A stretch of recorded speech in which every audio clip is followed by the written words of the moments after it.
Innal hamdalillah nahmaduhu wa nasta'dihi wa nastaghfiruh wa na'udzu billahi min shururi anfusina wa sayyiati a'malina man yahdihillahu fala mudilla lahu wa man yudlil fala hadiya lahu. Asyhadu an la ilaha illallah wa nashhadu anna Muhammadan abduhu wa rasuluh. Allahumma ja'alna minal ladzina yastami'una al-qawla fayattabi'una ahsana. Wa ba'd. Tuan-tuan, puan-puan, sahabat-sahabat yang dikasihi sekalian. Alhamdulillah, tsumma alhamdulillah. Bersyukur kita ke hadirat Allah Subhanahu wa taala kerana semalam kita menyambut hari nuzulul Quran. Dan rasanya sambutan terhadap nuzulul Quran itu kita lakukan setiap tahun. Dan alhamdulillah juga semalam saya juga jenguk ke Facebook masjid dan kawan-kawan muslimat. Mereka telah khatam Quran. Bajunya cantik, sedondong, warna putih, belaka dan sebagainya. Maka itu suatu pencapaian yang kita rasa pencapaian yang baik, yang mana kita telah mengikuti amalan kelaziman yang dilakukan oleh baginda sallallahu alaihi wasallam, di mana baginda akan bertadarus Al-Quran dengan Jibril di bulan Ramadan. Suatu perkara yang baik yang memperlihatkan bahawa kita serius untuk berinteraksi dengan Al-Quranul Karim dengan sesungguhnya pada bulan Ramadan ini. Namun tuan-tuan, sikap kita terhadap Al-Quranul Karim itu dikhawatiri sama seperti mana beberapa teguran Al-Quranul Karim terhadap segolongan manusia di zaman Al-Quranul Karim itu diturunkan.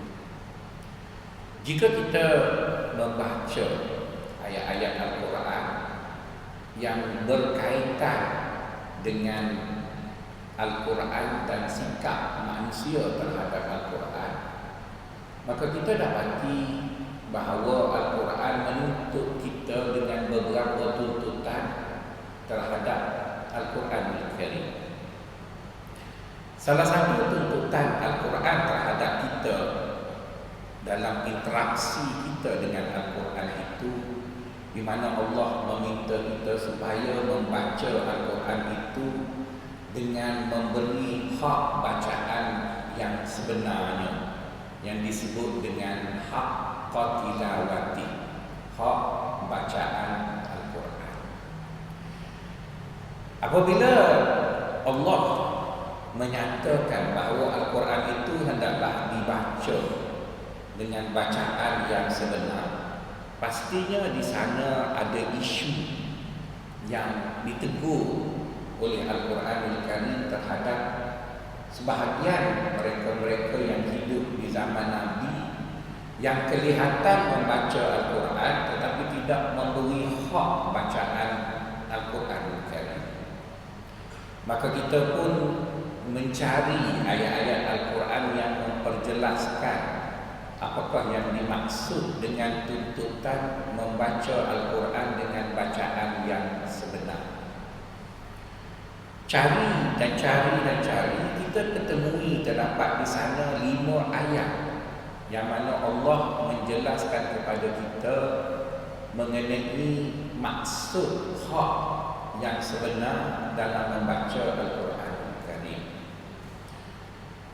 5 ayat tersebut boleh dipecahkan kepada 2. Yang pertama, bacaannya yang betul, disebut dengan warattilil Qur'ana tartila. Bacalah Al-Quran itu dengan bacaan yang murattal, iaitu yang betul, yang kena tajwidnya dan sebagainya.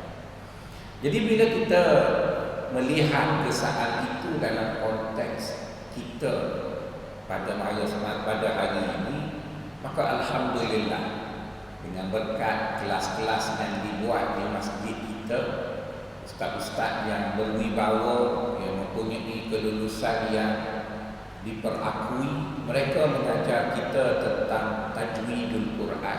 Maka alhamdulillah bacaan Al-Quran kita sudah betul.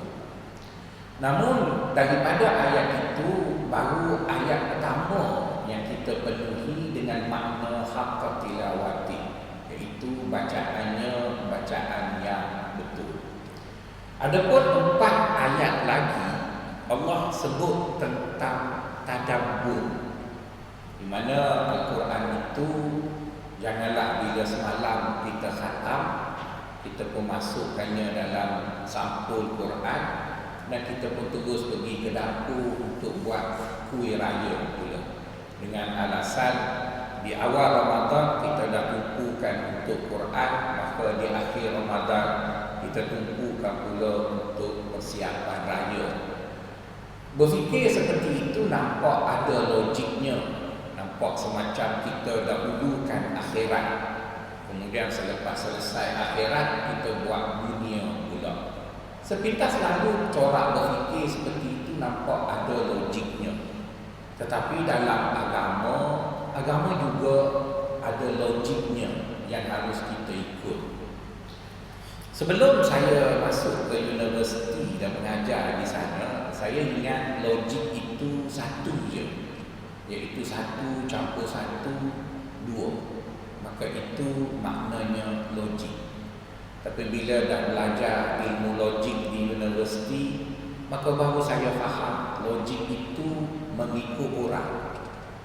Misalnya kalau kita orang Melayu, logiknya makan nasi dengan tangan, dan dia logik sangat. Tapi bagi orang Cina, mereka makan nasi dengan chopstick, juga logik. Contoh, tak boleh kita kata awak tak logik, dia logik juga. Orang makan macam-macam pun semuanya logik. Jadi berasaskan kepada kenyataan itu, ada logiknya kita ulun baca Quran sampai nuzul Quran, lepas itu kita ulun buat biskut raya sampai keluarnya Tan Sri Daniel mengumumkan raya. Tapi agama, tuan-tuan, dia ada logik lain. Agama ada logik lain, maka terpulanglah kepada tuan-tuan nak pakai logik tuan-tuan ataupun nak pakai logik agama. Agama apabila mengajar kita tentang melihat sesuatu, salah satu daripada kenyataan baginda sallallahu alaihi wasallam, kata baginda, al-umur bi khawatimiha. Al-umur bi khawatimiha. Semua perkara itu, tuan-tuan, akan dikira pada hujungnya, tidak dikira pada awalnya. Jadi jika kita berfikir mengikut logik agama, maka sepatutnya kuih raya kita buat awal Ramadan, akhir Ramadan kita ulun baca Quran. Sepatutnya begitu, dan itulah yang dibuat oleh Nabi. Jadi bagi yang dah khatam semalam, kena mula balik, sebab logik agama kira hujung, tuan-tuan. Janganlah kita lihat seperti mana ramai orang datang ke masjid awal Ramadan dulu, sehingga imam besar pun tak ada parking sebab kena rembat parking sebab awal Ramadan.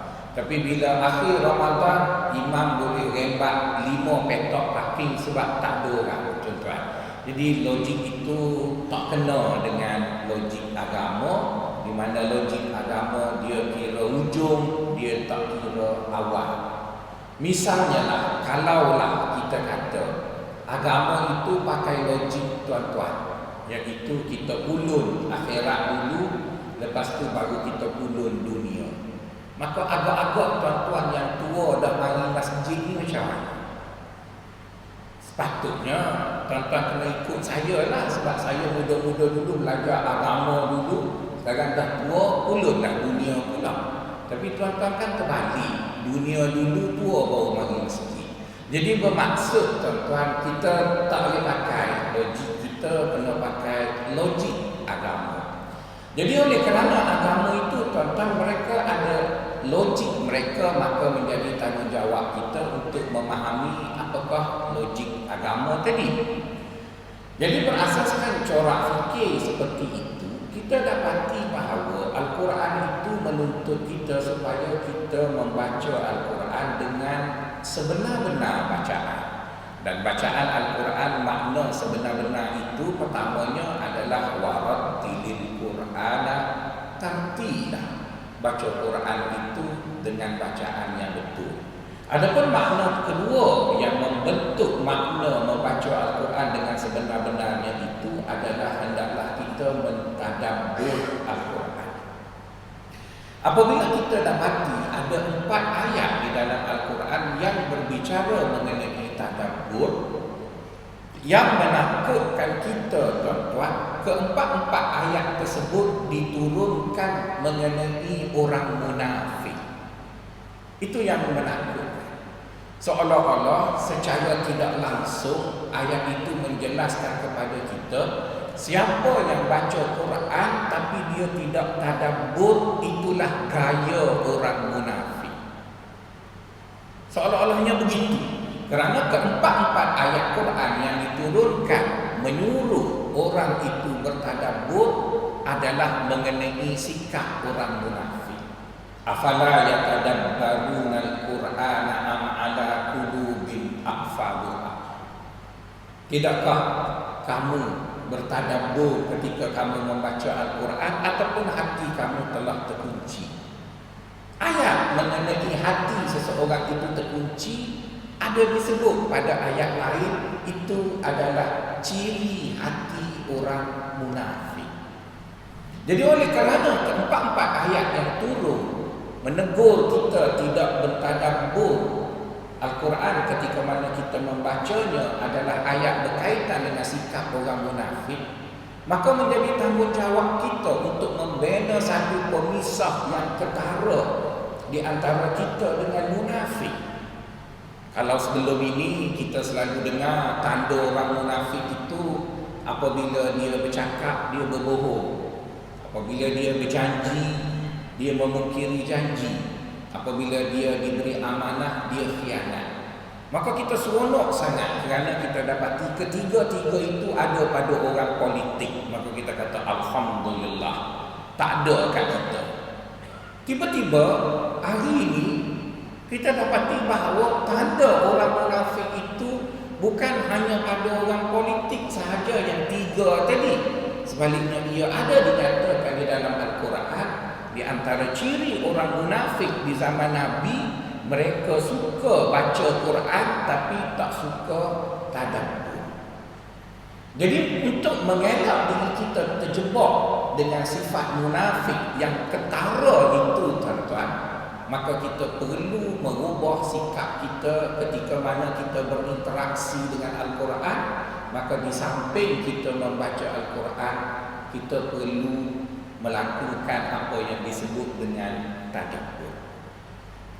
Saya ada menulis satu proposal minta dengan kementerian untuk buat satu kajian mengenai kenapa orang Islam rajin baca Quran tapi mereka tak jadi hebat seperti mana para sahabat, dan ianya pernah ditolak sekali dan kena baiki. InsyaAllah kalau dapat keran itu lepas tahun saya kongsilah dia punya maklumat.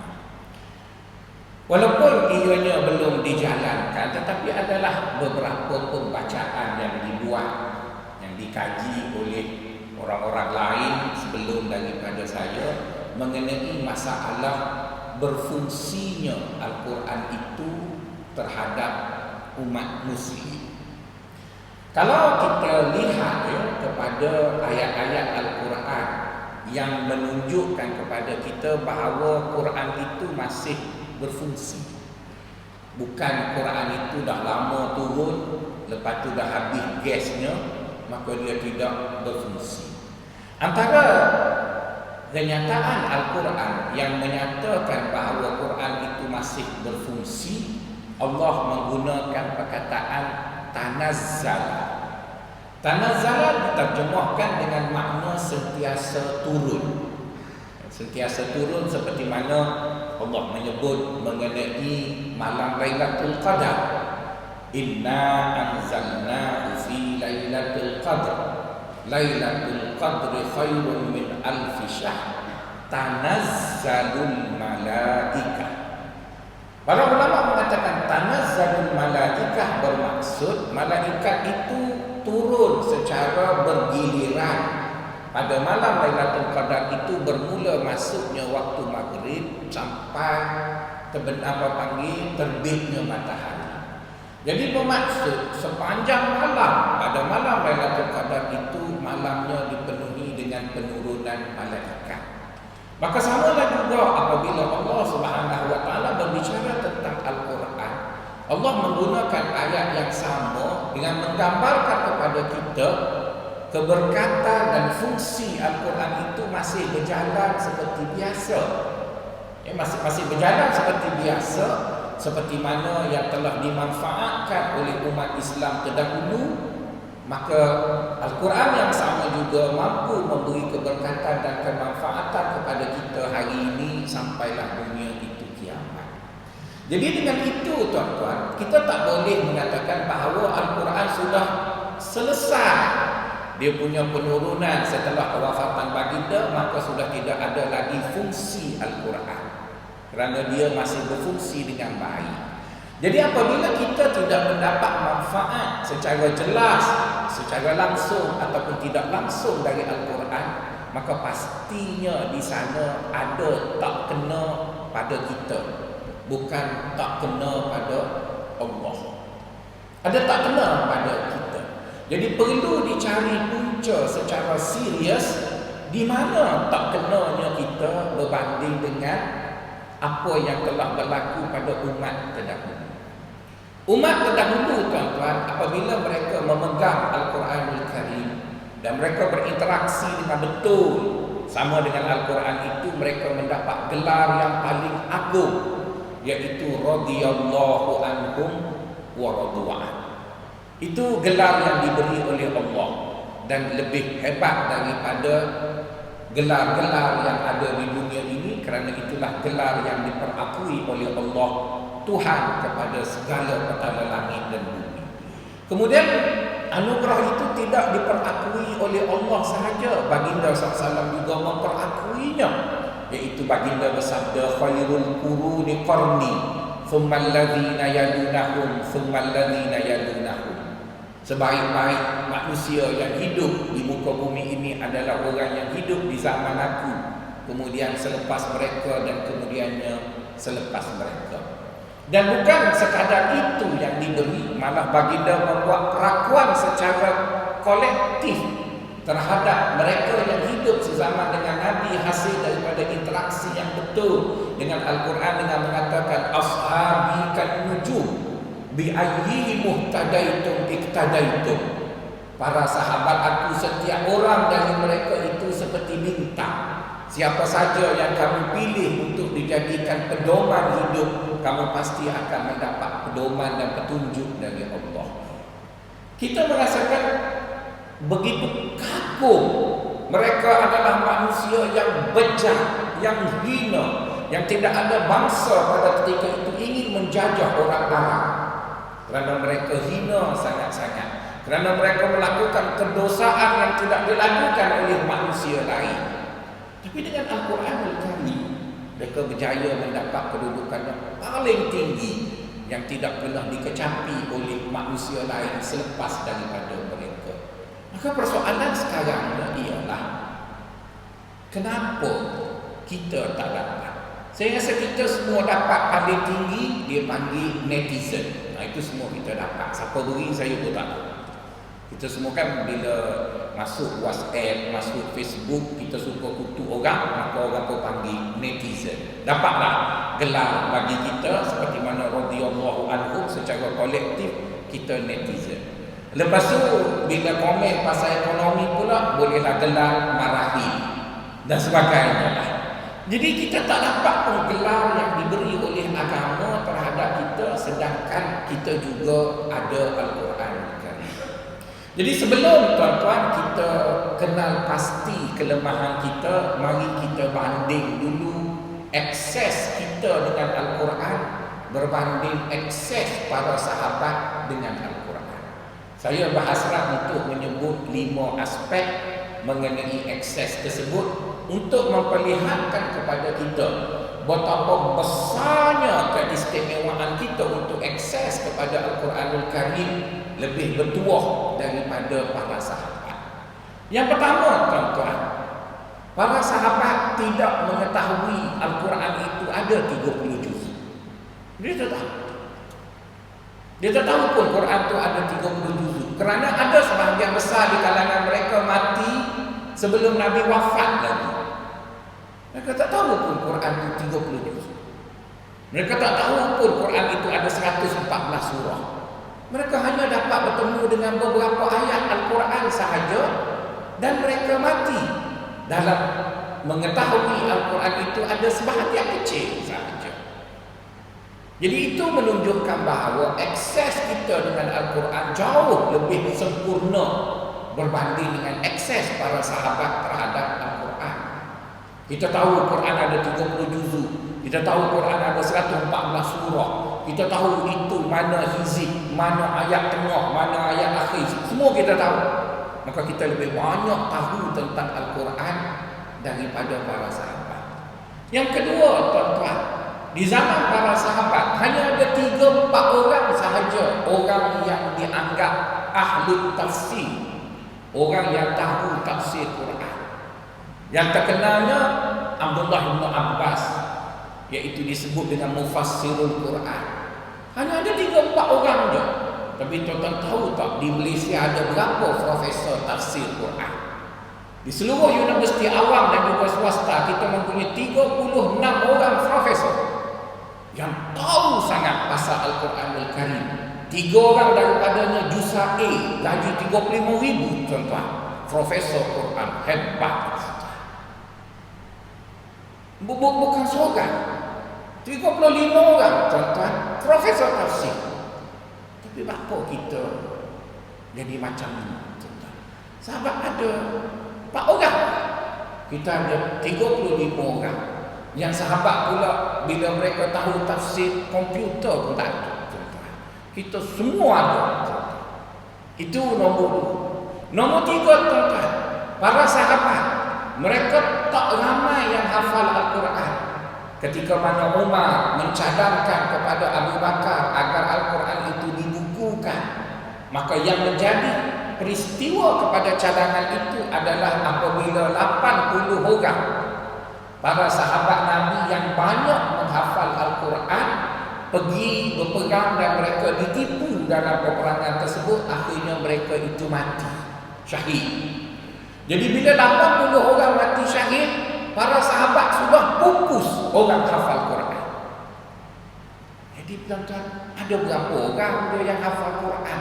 Mati 80. Kena buat cadangan segera, buat projek supaya Quran kena bukukan, tidak hilang Quran. Sekarang tuan-tuan, kita punya budak tahfiz ramai sungguh, tuan-tuan. Tuan-tuan pergi ke Kelang, ambil satu batu, tuan-tuan balik, mesti jatuh atas sekolah tahfiz, tuan-tuan. Banyak sekolah tahfiz. Sekolah tahfiz. Sampai setiap kali nak buat majlis supaya ada berkat, kita bawa budak tahfiz mari makan. Ada satu majlis tu punya teruk, majlis buka puasa, bawa budak tahfiz, lepas tu menyanyi pula perempuan gedik depan budak tu. Kesian budak tu. Coba jadi bermaksud tuan-tuan, budak tahfiz banyak sangat. Tuan-tuan pergi ke Bangladesh, rasanya lebih daripada puluh ribu orang hafal Quran. Belum pergi ke India, belum pergi ke sana. Kalau tuan-tuan pergi datang ke Malaysia, hampir semua institusi pendidikan tinggi yang ada pengajian Islam di sana mesti ada jabatan yang besar yang mengajar tentang hafazan Al-Quran, dan profesor mereka adalah hafal Quran. Dan adalah menjadi suatu kelaziman imam-imam di masjid semuanya hafal Quran. Jadi bermaksud tuan-tuan, akses kita dengan Al-Quran jauh lebih baik daripada para sahabat. Itu nombor 3, tuan-tuan. Nombor 4, tuan-tuan, para sahabat dan orang-orang terdahulu untuk mereka memiliki Al-Quran adalah suatu perkara yang cukup sukar. Maka sebab itu kita dengar dalam buku-buku fiqh klasik, orang sanggup menjadikan Al-Quran itu sebagai mas kahwin, kerana Al-Quran ataupun naskah Al-Quran itu sukar untuk didapati dan ianya terlalu mahal. Maka sebab itu boleh jadi mas kahwin. Sekarang tuan-tuan pergi ke Maidit, bawa RM10 dah dapat Quranul Majid yang kertas cetakannya adalah kertas Waqabah. RM10 je tuan-tuan, di Maidit dapat Quran. Maka sebab itu saya tak setuju orang kahwinkan anak dia dengan Quran sekarang. Bukan kerana nak hina Quran, sebab Quran dah murah, kerana banyak sangat dicetak. Kalaulah di Eropah orang bakar satu naskah, saya difahamkan kerajaan Malaysia telah luluskan peruntukan untuk cetak 10 juta Quran. Nak lawan Eropah yang bakar, kita bagi Quran. Maksudnya tuan-tuan, akses kepada Al-Quran begitu mudah. Itu belum lagi aplikasi yang ada dalam telefon tuan-tuan, saiz besar, saiz kecil. Malah saya jumpa beberapa orang askar nak pergi perang pun ada Quran kecil ikat kat pinggang supaya kalau tembok tak mati, tuan-tuan. Jadi bermaksud tuan-tuan, semua saiz Al-Quran ada belaka. Saya rasa para sahabat tak pernah pun bawa Quran kecil ikat kat pinggang nak pergi perang Badar. Tapi askar kita ada, tuan-tuan. Dan saya tidak tipu kerana beberapa askar ada tunjuk kat saya, lepas tu dia ikat kat pinggang. Malah ada seorang jeneral tentera darat, bila dia meninggal dunia, isteri dia bagi dekat saya tangkal dan juga azimat yang dipakai oleh jeneral tu. Sampai sekarang ada lagi dalam kereta saya, ada 5 saiz Quran yang jeneral tu pakai, satu kat tangan, satu kat pinggang, semuanya Al-Quranul Karim, tuan-tuan. Jadi bermaksud kita jauh lebih baik daripada sahabat dari segi akses kepada Al-Quran. Perkara yang kelima, tuan-tuan, kita dapati kita cukup mudah hafal Al-Quran. Lazimnya kalau tuan-tuan pergi ke sekolah tahfiz, purata kecepatan anak-anak tahfiz hafal Al-Quran. Jika dia belajar sepenuh masa, mereka menghafal Al-Quran sebanyak 1 juzuk sebulan. Jadi setahun mereka boleh khatam 10 juzuk, 2 tahun 20 juzuk, 3 tahun 30 juzuk. Tapi tuan-tuan tahu tak, Umar bin Khattab berapa lama dia ambil masa untuk hafal Quran? Ini disebut dalam riwayat Muslim. Umar bin Khattab kata, aku nak hafal surah Baqarah 12 tahun. 12 tahun dia baru khatam surah Baqarah. Jadi kalau kita guna indikator anak-anak kita hafal Quran 1 juzuk sebulan, Umar pula hafal surah Al-Baqarah yang merangkumi 2 juzuk suku itu 12 tahun. Kalau orang Kelantan dia akan kata Umar tu benar lebih teruk daripada anak kita ini. Benar tu maksudnya tak kualiti hafalan dia. Maksudnya Umar kalau dia datang sekarang tak lulus ujian awal nak masuk sekolah tahfiz. Umar tak lulus sebab 12 tahun. Sehingga Umar mengatakan bila aku selesai hafal surah Al-Baqarah, dia sembelih kambing, tuan-tuan, buat khatam surah, bukan khatam Quran, khatam surah Al-Baqarah. Abdullah bin Mas'ud, seorang yang mufassirul ummah, orang yang begitu alim tentang Al-Quran, dia buat kenyataan mengenai para sahabat. Katanya, azimun indana man hafizatal Baqarah wa ala Imran, adalah menjadi suatu perkara yang menakjubkan di kalangan kami para sahabat jika ada orang itu yang boleh beritahu dia hafal surah Baqarah dan juga surah Ali Imran. Jadi tuan-tuan, berasaskan kepada fakta-fakta itu, maka kita kena tanya balik diri kita. Persoalannya ialah dengan segala keterbatasan untuk akses kepada Al-Quran di kalangan para sahabat, kenapa Al-Quran itu begitu kuat mempengaruhi hidup mereka sehingga mereka mendapat radhiyallahu anhum wa radhu'an. Dan manakala kita pula mempunyai akses yang begitu banyak untuk membaca, memiliki dan sebagainya mengenai Al-Quran, tetapi kita tidak mendapat apa-apa manfaat daripada Al-Quranul Karim. Jadi tuan-tuan, berasaskan kepada itu, maka ada beberapa tulisan yang ditulis oleh para sarjana yang cuba mengkritik ketidakberkesannya ataupun ketidakmenjadiannya kita dengan Al-Quranul Karim dengan beberapa sebab. Salah satunya ialah mengenai pedagogi ataupun cara kita belajar Quran. Ada benda tak kena dalam cara kita belajar Quran, dan saya tidak guru Al-Quran, maka bolehlah bincang dengan guru Quran supaya diubah pedagogi, ataupun jika belajar itu dengan orang tua dipanggil indragogi, untuk memperbetulkan cara kita belajar Quran. Tuan-tuan, bukan saya yang mengatakan begitu, tapi antara orang yang lantang mengatakan begitu ialah Syekh Abdul Rahman Al-Habannaka dalam bukunya Al-Quran fil Islam. Beliau mengatakan bahawa cara kita belajar Al-Quran yang ada di masjid kita sekarang adalah terlalu akademik. Terlalu akademik. Dan saya difahamkan bahawa orang di Taman Tun ni cukup wajib belajar Al-Quran. Saya difahamkan di Taman Tun saja ada 3 pusat orang Taman Tun belajar Quran. Dan yang ajar mereka itu pakar membaca, memahami Al-Quran secara mendalam. Dia tulis kat iklan tu, mendalam dia tulis. Jadi apabila kita belajar kerana terlalu akademik, maka akhirnya kita dibuai keperasanan keseluruhan.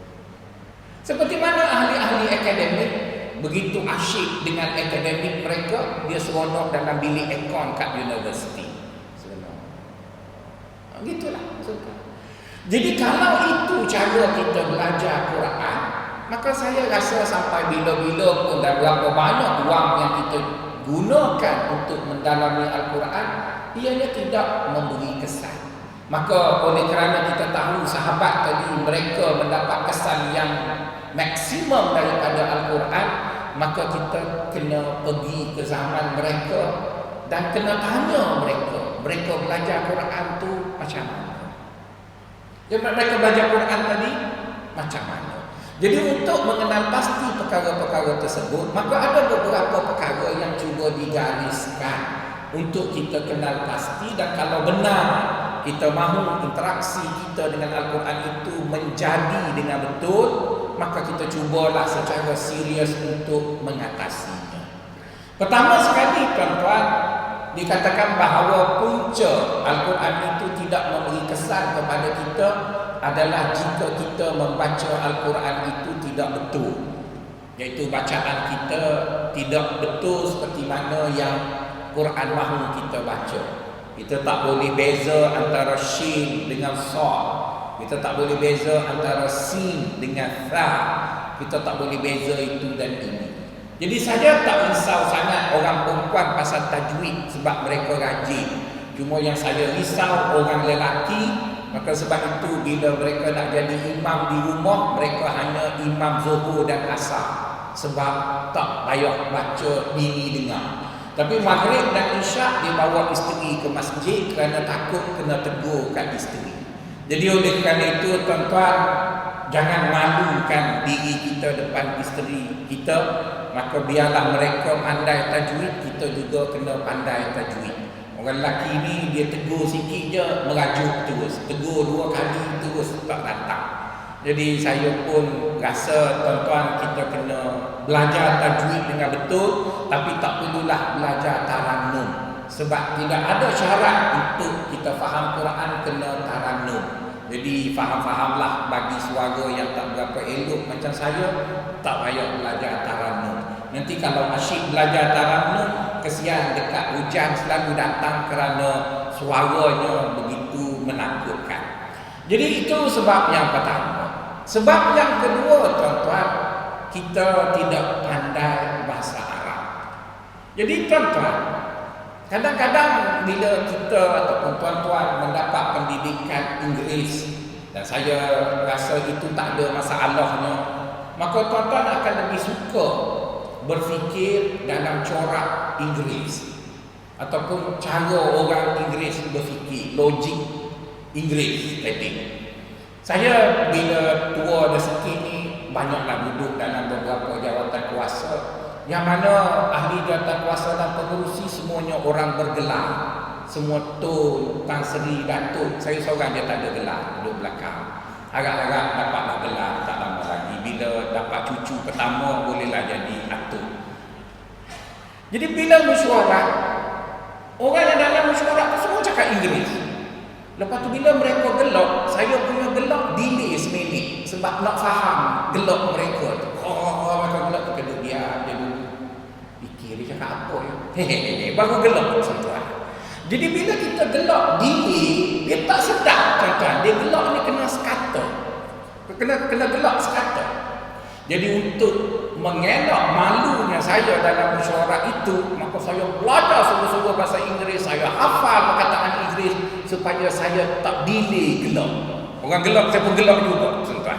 Sebab faham perkataan tadi. Itu tidak menyebabkan saya masuk neraka pun tuan-tuan. Tapi tuan-tuan tak nak kah? Bila kami ustaz baca Quran kami gelak, tuan-tuan tak gelak delay setahun tuan-tuan. Tuan-tuan tak nak. Bila kami baca Quran, kami rasa sedap sangat. Sebab Quran itu dibaca kerana kami faham bahasa Arab. Yang tuan-tuannya baca. Bahasa tuan-tuan tak nak kan? Dan kalau tuan-tuan nak belajar bahasa Arab, kelas kemahiran berbahasa yang paling murah ialah kelas bahasa Arab lah, tuan-tuan. Saya pergi belajar bahasa Inggeris dekat British Council tu tuan-tuan. Untuk intermediate punya course tuan-tuan kena bayar 4,700 tuan-tuan. Saya rasa kalau kursus bahasa Arab 4,700 tuan-tuan mesti bakar masjid, betul kan? Mana ada kursus yang mahal macam tu tuan-tuan? Bahasa Inggeris boleh je tuan-tuan habis kan? Sedangkan boleh bahasa Inggeris tak masuk syurga lagi tuan-tuan. Tapi kalau tuan-tuan boleh bahasa Arab, tuan-tuan berinteraksi dengan Quran itu tuan-tuan. Tuan-tuan akan berinteraksi dengan Quran. Tuan-tuan akan seronok baca Quran. Tuan-tuan tak nak apa? Tuan-tuan akan pencet bitih banyak tuan-tuan.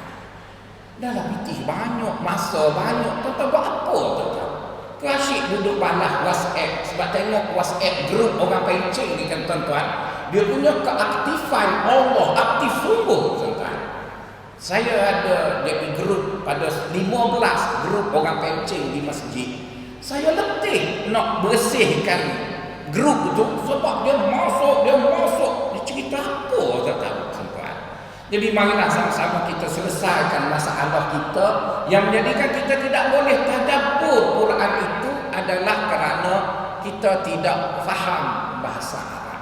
Dan kalau tuan-tuan kata belajar bahasa Arab tidak efisien dan sebagainya, sekarang dah macam-macam orang mempunyai teknik belajar bahasa Arab dengan lebih mudah. Dan ada beberapa modul bahasa Arab iaitu bahasa Arab Quran. Dan saya rasa seorang pakar daripada mereka duduk di kursi ini, nama dia Profesor Madya Dr. Sofi Wan Man rasanya, yang naik motor besar mari mengajar tu tuan-tuan.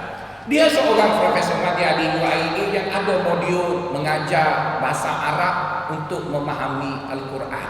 Hanya ada 5 modul sahaja boleh membantu tuan-tuan untuk faham bahasa Arab dengan tujuan khusus iaitu memahami Al-Quranul Karim. Tuan-tuan, saya duduk di sini bersama dengan tuan-tuan di Kuala Lumpur ni. Bila saya jumpa dengan orang India beragama Kristian, jarang saya dengar orang India itu ataupun kenal dia tak boleh bahasa Inggeris. Jadi saya pun tanya, apa yang mendorong kamu untuk bercakap Inggeris dan sebagainya? Dia kata salah satunya ialah Injil yang mereka baca tu bahasa Inggeris. Injil yang mereka, buku agama mereka tu bahasa Inggeris. Jadi itu antara dorongan yang menjadikan mereka ingin menghayati Injil itu, maka mereka pun belajarlah bahasa Inggeris. Sedangkan lidah India lagi pekat daripada lidah Jawa ataupun Kelantan. Sebab tu India kalau dia cakap Inggeris, kita pun tak tahu dia cakap Inggeris ke dia cakap India. Lebih kurang dia. Kalau yang orang kita berkata, yalah, agak-agak. Kita faham berasaskan kepada gerak tangan, bukan dia tutup. Tapi dia faham bahasa Inggeris kerana kitab Injil mereka bahasa Inggeris. Kita berapa lama dah jadi orang Islam, tuan-tuan? Ditanya ihdinas siratal mustaqim pun tak tahu apa, tuan-tuan. Bila jumpa polis roadblock, kita baca waja'alna min baini aydihim sadda wa min khalfihim sadda fa aghshaynahum fahum la yubsirun. Makna apa?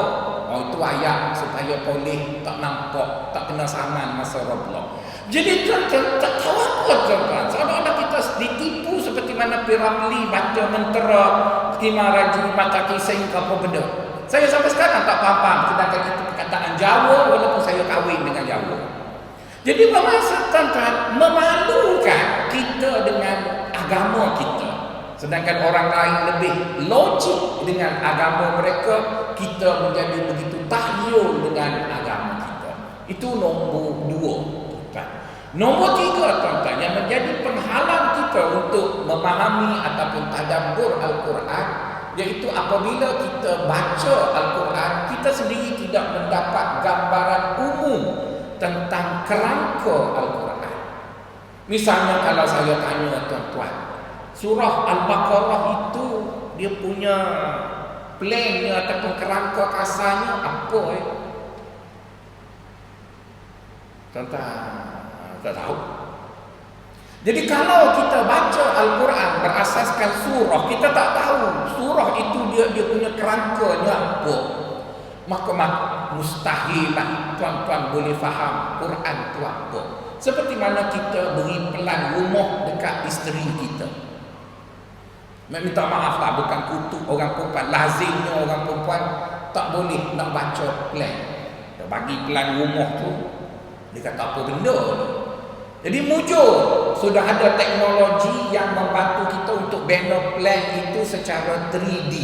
Ada dinding, ada apa. Akhirnya kita pun mudah faham. Jadi hari ini kita belajar Al-Quranul Karim dengan seperti mana orang yang buat dinding rumah tetapi tidak buat tiang rumah. Jadi bila dinding itu tinggi-tinggi, maka dinding itu jatuh. Jadi kita pun buat dinding pula. Jadi itu dikatakan silap kita dalam memahami Al-Quran. Dan Alhamdulillah kesilapan itu sudah diselesaikan oleh beberapa sarjana yang menulis mengenai kerangka Al-Quran itu dalam lebih kurang 26 muka surat sahaja. Sikit je, ada 26 muka surat yang menjelaskan dalam surah Al-Baqarah apa rangka kasarnya, surah Ali Imran apa rangka kasarnya, surah An-Nisa apa rangka kasarnya. Jadi bila kita dapat tahu rangka kasar bagi setiap surah, maka ketika mana kita membaca ayat-ayat di dalam Al-Quranul Karim itu, ianya akan menjadikan lebih mudah kita membayangkan apa yang dikehendaki oleh Allah Subhanahu wa taala. Itu yang ketiga, tuan-tuan. Adapun yang keempat, tuan-tuan, untuk menjadikan kita boleh bertadabbur dengan Al-Quranul Karim ialah mengenai niat kita membaca Al-Quranul Karim. Jika dilihat kepada perkataan tadabbur, ramai di kalangan kita mengatakan tadabbur itu ialah memahami Al-Quran secara mendalam. Kalaulah tuan-tuan tadabbur itu maknanya memahami Al-Quran secara mendalam, maka rasanya tuan-tuan semua meninggal dunia pun tak sempat nak dalam, tuan-tuan. Sebab Imam Az-Zamakhsyari ketika mana beliau mengulas mengenai Al-Quranul Karim, beliau mengulasnya dalam 7 jilid, di mana setiap satu jilid ada 600 halaman. Begitu juga dengan Imam Fakhruddin Ar-Razi, ada sampai 23 jilid. Di setiap jilid itu ratusan halaman.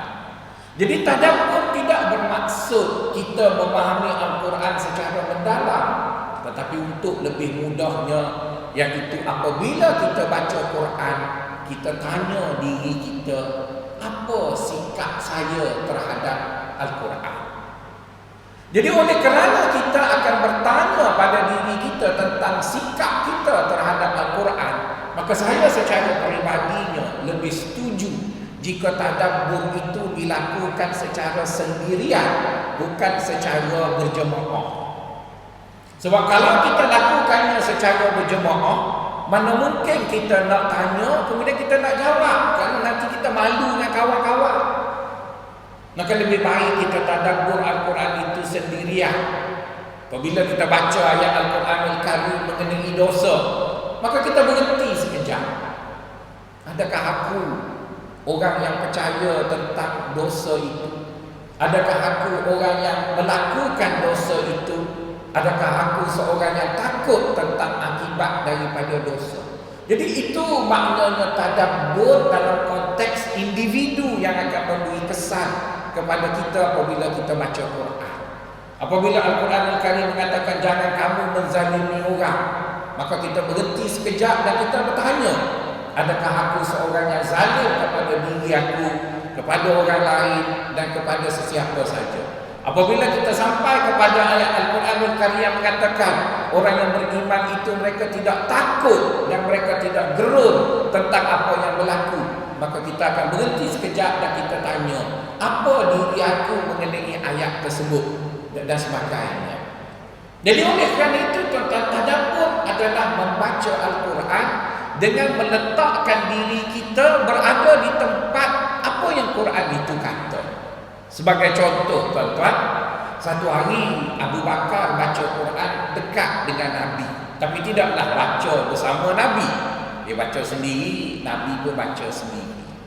Tiba-tiba Abu Bakar sampai di sepotong ayat yang berbunyi, laisa bi amaliyikum wala amaliyi ahlil kitab man ya'mal su'an yujza bih. Yang bermaksud agama itu bukanlah angan-angan kosong ahlul kitab. Ianya juga bukan angan-angan kosong orang yang beriman. Sebaliknya sesiapa yang melakukan kedosaan dia akan dibalas.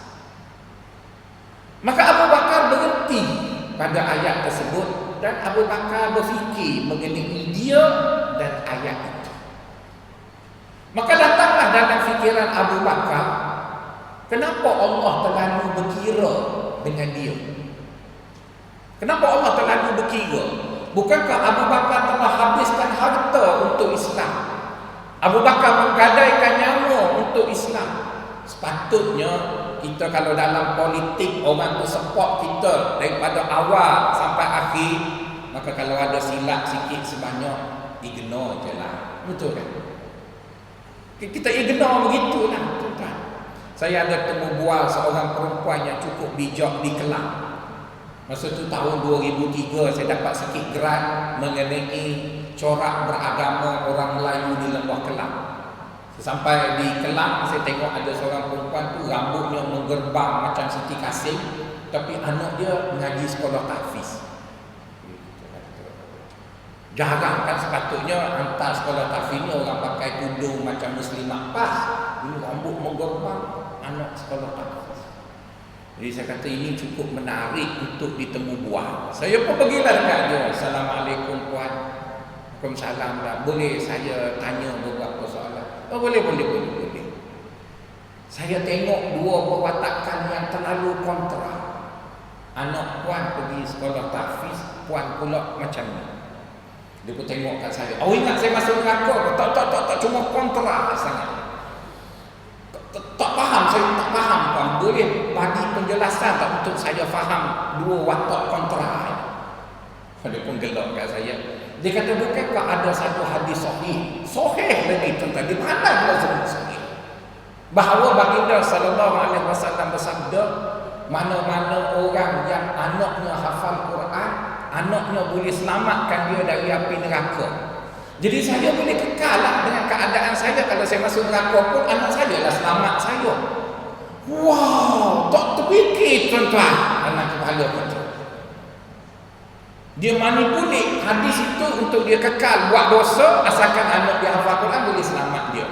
Lepas tu saya sambil berseluruh, saya kata kalau macam tu anak puan kenalah seorang masuk polis, nanti kalau ada saman boleh settle. Memang pun buat sungguh tuan-tuan. Jadi tuan-tuan, dulu saya ingat logik tu agak pelik ya, tapi sekarang semua orang buat tuan-tuan. Semua orang buat. Kita panggil apa? Adjust. Betul kan? Orang Melayu cukup pandai adjust. Itu yang negara kena jual tuan-tuan. Sana adjust, sini adjust, situ adjust. Satu hari saya pergi ceramah di pejabat polis kontijen Kuala Lumpur. Sudah-sudah ceramah itu, mari ketua polis trafik Kuala Lumpur, dia duduk sebelah saya. Dia kata, Ustaz, saya dah semok trafik Ustaz, ada 2 saman tu tunggak. Lepas tu saya kata, kenapa Datuk kata begitu? Saya ni ketua polis trafik, Ustaz tak nak ejas-ejas ke? Tak. Dia kata, selalu Ustaz kalau datang sini mesti ejas dengan saya. Malu tuan-tuan. Ustaz pun kaki ejas juga tuan-tuan. Jadi bermaksud berfikir macam makcik itu 2004 dulu dia seorang. Sekarang semua kita berfikir ejas. Jadi tuan-tuan ingat masuk syurga ni pakai ejas kot. Kalaulah masuk syurga itu boleh ejas, mesti Abu Bakar akan bisik dekat anak dia Aisyah, isteri yang paling Nabi sayang, suruh Aisyah ejas satu lot dalam syurga. Betul kan? Mesti begitu. Kita cukup seronok sangat kalau anak perempuan kita kahwin dengan Perdana Menteri ke ataupun macam-macam kan, boleh ejas. Tapi Abu Bakar tak masuk syurga dengan ejas. Abu Bakar masuk syurga dengan dedikasi. Kita pula dengan dedi yang kasih. Lain sangat tuan-tuan. Jadi oleh kerana itu tuan-tuan, kita kena balik kepada asal. Balik kepada asal kita, bahawa apabila kita ingin mendapat manfaat daripada Al-Quranul Karim itu, ianya mesti datang dari usaha kita sendiri, bukan ianya dimanipulit dengan apa yang ada. Maka oleh kerana itu sahabat-sahabat yang dikasihi sekalian, kita perlu menyelesaikan masalah kita yang menghalang kita untuk kita berinteraksi dengan betul terhadap Al-Quran, yang menjadikan Quran itu memberi manfaat kepada kita.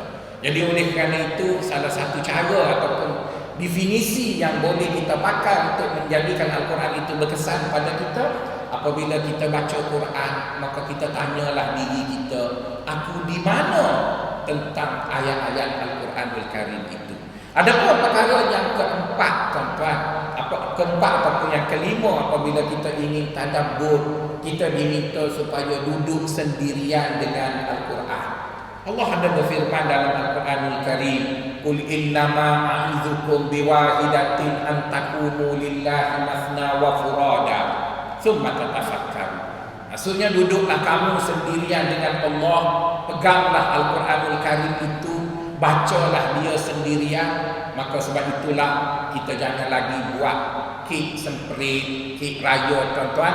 Saya pergi dekat Sentosa, dekat Taman Medan tu ada satu supermarket namanya Checker. Saya pergi kat sana, murah sangat kek je. Semprit pun harga RM16 je.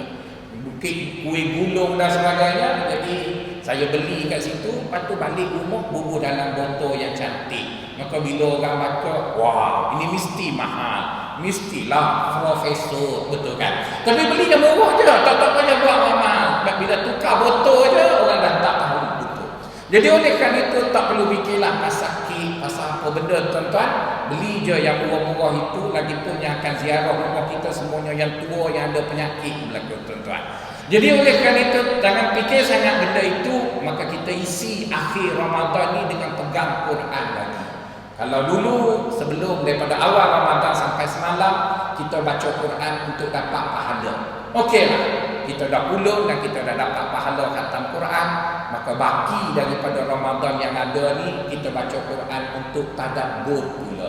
Tak apalah, tak banyak pun, tetapi Al-Quran yang kita baca itu dengan meletakkan diri kita di setiap ayat yang kita baca itu, dan dicadangkan kepada kita mengulang ayat itu berkali-kali. Baca dan ulang, diulang, maka ayat itu akan menusuk ke dalam hati kita, dan pasti kita akan mendapat kesan yang maksimum daripada Al-Quranul Karim. Dan saya cukup yakin, seperti mana yang saya sebut di awal kuliah, Allah masih akan membantu kita jika kita dapat berinteraksi dengan Al-Quran seperti mana yang telah dilakukan oleh para sahabat. Marilah sama-sama kita mengisi akhir-akhir Ramadan ini dengan dengan membaca Al-Quran dan bertadabbur dengan kandungan Al-Quran.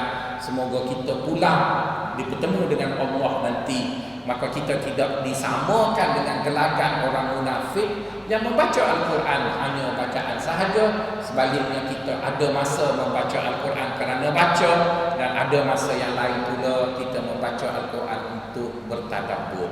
Moga Allah SWT memberi kekuatan kepada kita, restu dan inayahnya untuk meneruskan perjuangan kita di akhir Ramadan sebagai kemuncak kepada perjuangan Ramadan, dan kita keluar daripada Ramadan nanti sebagai orang yang berjaya yang disebut oleh baginda sallallahu alaihi wasallam, man adraka Ramadan, siapa yang sempat melalui Ramadan dan dia mempraktiskan segala apa yang disarankan padanya, maka Allah akan ampunkan dosanya terdahulu dan juga yang akan datang. Wassalamualaikum warahmatullahi taala wabarakatuh.